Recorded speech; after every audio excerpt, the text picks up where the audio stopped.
మనం 50% భూభాగాన్ని మనం పోగొట్టుకున్నాం.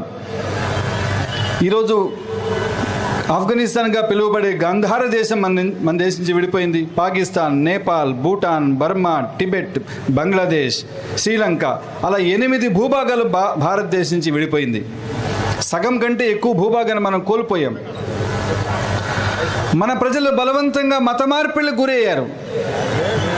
ఆంగ్లేయుల చేతిలో, అంతకుముందు మహమ్మదీయుల చేతిలో మనం అత్యాచారాలకు గురయ్యాం. 30,000 దేవాలయాలు ఈ దేశంలో ధ్వంసం కాబడ్డాయి. లక్షలాది మంది అత్యాచారాలకు గురయ్యారు. కోట్ల మంది మత మార్పిడికి గురయ్యారు.